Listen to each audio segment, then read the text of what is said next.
Mineral acids को मैं पहले की वीडियो में बता चुकी हूँ, मैंने नेचुरली ऑकरिंग एसिड्स भी बता दिया है, पर थोड़ा सा और रह गया था तो आज मैं बताकर इसको ख़त्म कर दे रही हूँ कि मिनरल एसिड्स का सबसे ज़्यादा यूज होता है इंडस्ट्री में।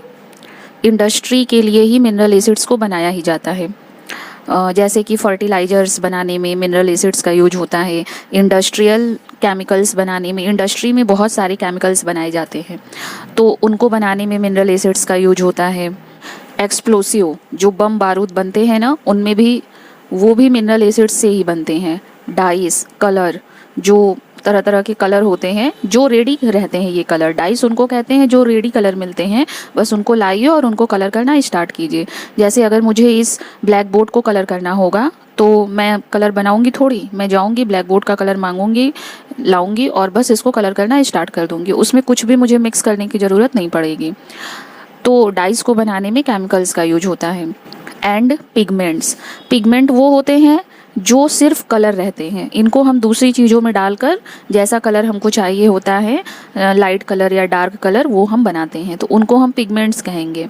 ये हर कलर के मिलेंगे, इनको मिक्स करके अपने अकॉर्डिंग हम बना सकते हैं। एक मिनरल एसिड होता है HCl, हाइड्रोक्लोरिक एसिड, जो कि मिलता है स्टमक में, इंसानों के पेट में मिलता है।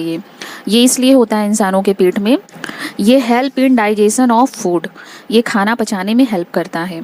जो भी खाना हम लोग खाते हैं तो हमारी बॉडी में प्रेजेंट जो HCl रहता है वही उस खाने को पचाने में हेल्प करता है। इसको बहुत अच्छे से अभी आगे मैं पढ़ाऊंगी आपको।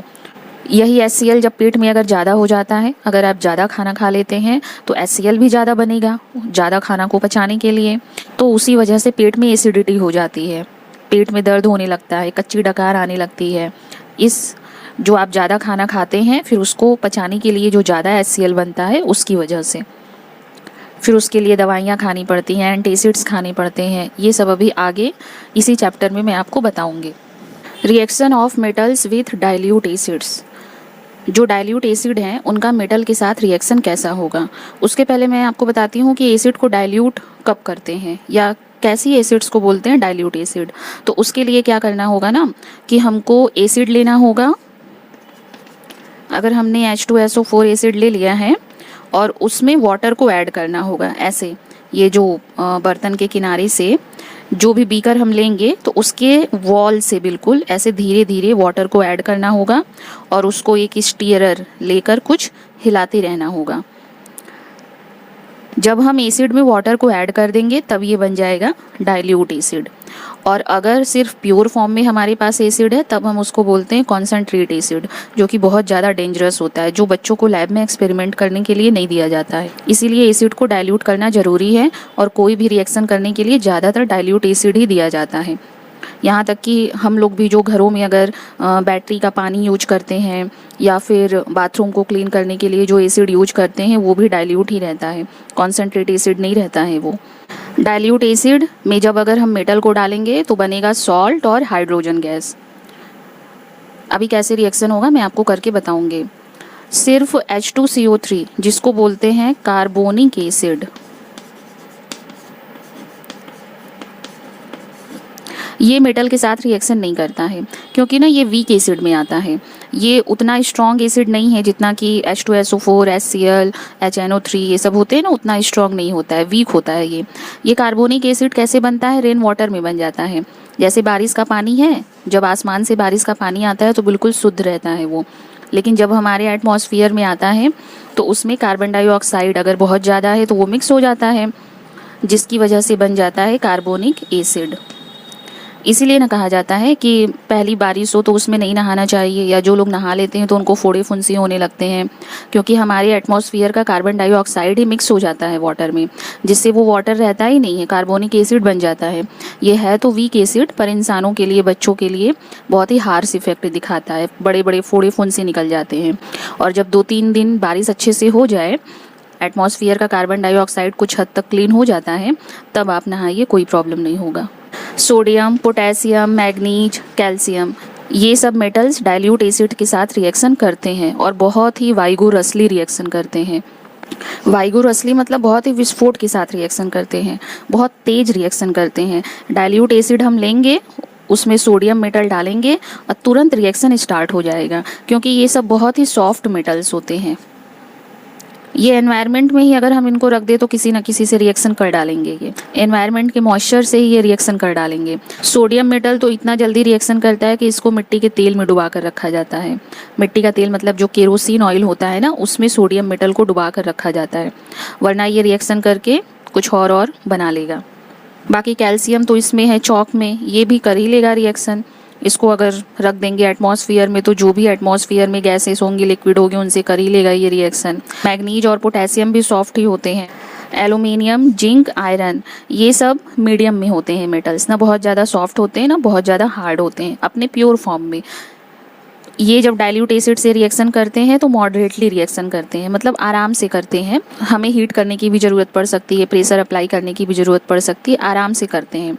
जो रिएक्शन मॉडरेटली होता है ना, तो उसको हम अपने कंट्रोल में रख सकते हैं, हम कंट्रोल कर सकते हैं उसको। लेकिन जो रिएक्शन अगर वाइगोरसली होता है ना, तो उस पर हमारा कंट्रोल नहीं होता। ऐसे रिएक्शन जल्दी दिए नहीं जाते हैं लैब में बच्चों को करने के लिए, पता नहीं कौन क्या खुचड़ई करेगा, तो इसलिए ऐसे रिएक्शंस जल्दी नहीं दिए जाते, मॉडरेटली वाले रिएक्शंस दिए जाते हैं। जो रिएक्शन अगर बहुत ज़्यादा स्लो होते हैं तो वो भी नहीं दिए जाते हैं। Reaction of metals with dilute acids, copper, silver, gold, AU gold का सिंबल होता है। ये सब बहुत ही लेस रिएक्टिव मेटल्स हैं जो कि डाइल्यूट एसिड के साथ रिएक्शन नहीं करते हैं। जो हाई रिएक्टिव मेटल्स हैं वो वाइगोरसली रिएक्शन करते हैं, बहुत ही तेज रिएक्शन करते हैं। जो मीडियम वाले मेटल्स थे वो मॉडरेट रिएक्शन करते हैं, और जो लेस रिएक्टिव मेटल्स हैं वो रिएक्शन करते ही नहीं हैं। मैग्नीशियम को अगर H2SO4 जो कि डाइल्यूट फॉर्म में है उससे रिएक्शन करवाएंगे तो क्या बनेगा। यहाँ हम इसको पहले ब्रेक कर देते हैं। अगर H2SO4 को ब्रेक करेंगे तो 2H+ और SO4 2- मिलेगा ना। मेटल पर होता है प्लस चार्ज, तो वो माइनस वाले SO4 से ही रिएक्शन करेगा, प्लस वाले से रिएक्शन नहीं करेगा। तो यहाँ पर हम अगर ऐसे लिखे Mg 2+ और SO4 2-, तो ये 2 कट गया, प्लस माइनस साइन, 2+ 2- कट गया, तो MgSO4 बना, MgSO4, और ये हाइड्रोजन गैस यहाँ निकल जाएगा। स्टार्टिंग में ही मैंने आपको बताया डाइल्यूट एसिड जब मेटल के साथ रिएक्शन करता है तो सॉल्ट बनेगा और हाइड्रोजन गैस मिलेगा। तो ये जो MgSO4 है ये सॉल्ट है, इसका नाम है मैग्नीशियम सल्फेट।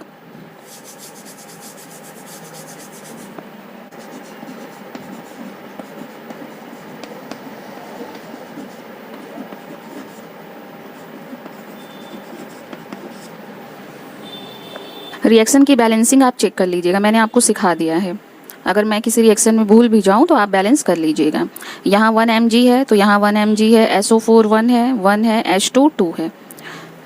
जिंक H2SO4 के साथ रिएक्शन करेगा तो क्या बनेगा, सेम वैसे ही करवाइए।